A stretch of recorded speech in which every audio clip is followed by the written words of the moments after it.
back to my channel Biopos. So today we are going to discuss about precipitation reaction जो कि एक immunological technique है।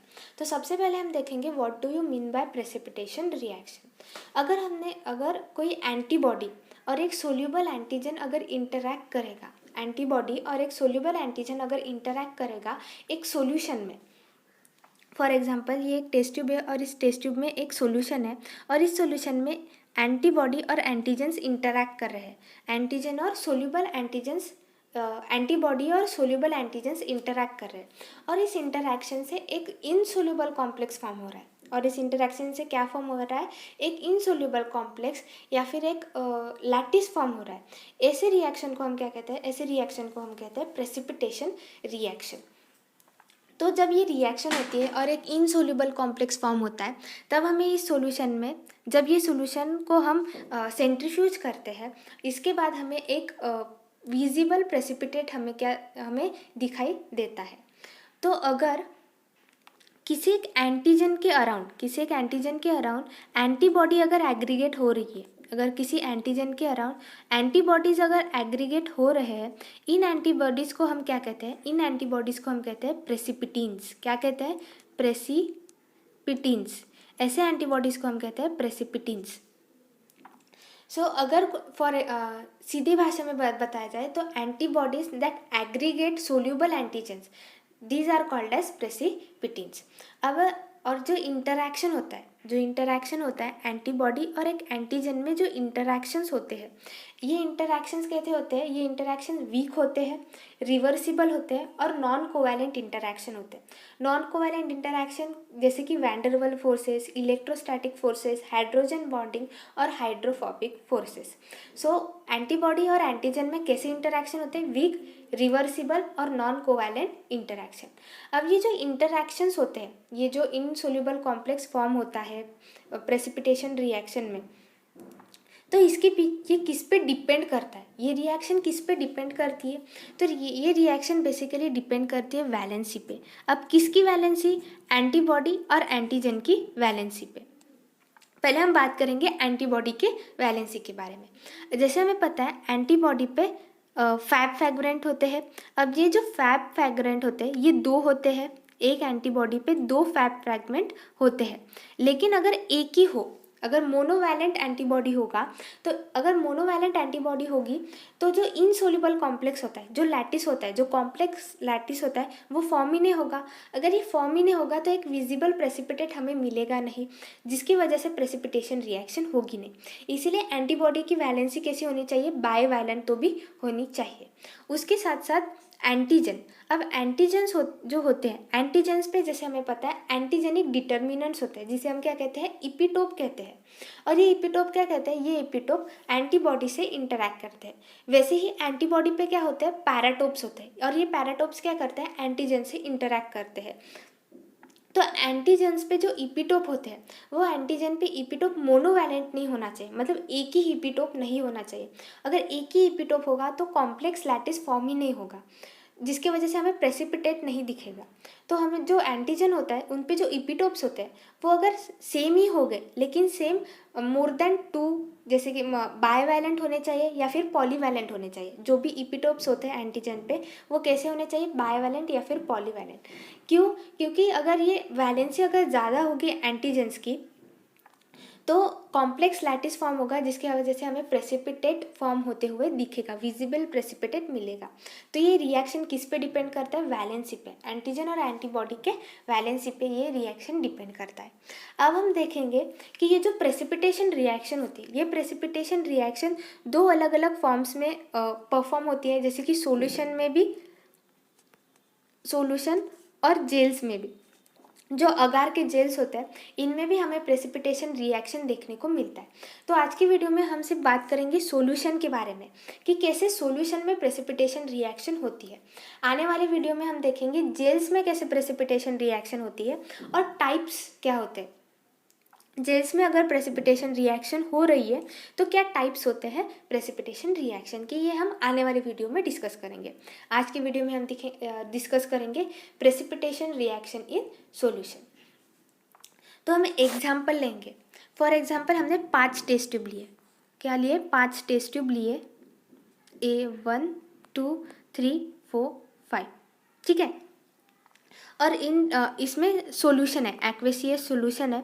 और इस सॉल्यूशन में सारे टेस्ट ट्यूब में जितने भी ये 5 टेस्ट ट्यूब है, इन सारे टेस्ट ट्यूब में कांस्टेंट अमाउंट ऑफ एंटीबॉडी है। जितनी फर्स्ट टेस्ट ट्यूब में है उतनी ही 5th टेस्ट ट्यूब में एंटीबॉडी का जो कॉन्सेंट्रेशन है, amount of concentration of antibody, वो सारे 5 टेस्ट ट्यूब में कैसे है, इक्वल है। लेकिन जो एंटीजन का कॉन्सेंट्रेशन है वो इंक्रीज करते जा रहे हैं। फॉर एग्जाम्पल, अगर हमने फर्स्ट टेस्ट ट्यूब में 1 एंटीजन डाला तो सेकेंड टेस्ट ट्यूब में 2, तीसरे में 3, चौथे में 4 और 5वें में 5, ऐसे एंटीजन्स हमने बढ़ाते चले गए। तो अमाउंट ऑफ एंटीजन क्या किया हमने, इंक्रीज करते गए, लेकिन अमाउंट ऑफ एंटीबॉडी वही रखी। सारे टेस्ट ट्यूब में अमाउंट ऑफ एंटीबॉडी हमने क्या रखी, सेम रखी। कॉन्सेंट्रेशन एंटीबॉडी का सारे टेस्ट ट्यूब में इक्वल रखा, लेकिन जो एंटीजन का कॉन्सेंट्रेशन है वो हमने इंक्रीज करते गए। और इसके बाद हमने जो इंटरैक्शन होता है, एंटीजन और एंटीबॉडी का इंटरैक्शन हुआ, इसके बाद प्रेसिपिटेट फॉर्म हुआ, प्रेसिपिटेशन रिएक्शन हुई। प्रेसिपिटेशन रिएक्शन इन दोनों में होने के बाद, इंटरैक्शन होने के बाद, हमने इन टेस्ट ट्यूब को सेंट्रीफ्यूज किया और जो सुपरनेटेंट मिला उसे हमने पोर ऑफ कर दिया। और जो प्रेसिपिटेट मिला, हमने वो प्रेसिपिटेट अमाउंट ऑफ प्रेसिपिटेट है, हमने वो प्लॉट किया। किसके अगेंस्ट हमने वो प्लॉट किया सो फॉर एग्जाम्पल ये ग्राफ है, इस वाई एक्सिस पे हमने प्लॉट किया प्रेसिपिटेट कितना फॉर्म हुआ, हर एक टेस्ट ट्यूब में हमने प्रेसिपिटेट हमें कितना मिला। और एक्स एक्सिस पे हमने प्लॉट किया अमाउंट ऑफ एंटीजन। हमने जैसे एंटीजन का जो कॉन्सेंट्रेशन है हर एक टेस्ट ट्यूब में हमने क्या किया, इंक्रीज करते गए। तो वाई एक्सिस पे हमने रखा अमाउंट ऑफ एंटीजन इंक्रीज, और वाई एक्सिस पे प्रेसिपिटेट, अमाउंट ऑफ प्रेसिपिटेट हमें कितना मिला हर एक टेस्ट ट्यूब में। तो अगर हमने ऐसा प्लॉट किया ग्राफ पे तो हमें एक प्रेसिपिटेट कर्व मिलेगा। हमें क्या मिलेगा, एक प्रेसिपिटेट कर्व मिलेगा। अब हम डिस्कस करेंगे प्रेसिपिटेशन कर्व के बारे में। आई होप आपको रिएक्शन समझ में आ गया कि हमने क्या किया। हमने टेस्ट ट्यूब्स लिए, एक सीरीज ऑफ टेस्ट ट्यूब लिए, सारे टेस्ट ट्यूब में अमाउंट ऑफ एंटीबॉडी सेम रखी, लेकिन एंटीजन का कॉन्सेंट्रेशन हम बढ़ाते गए।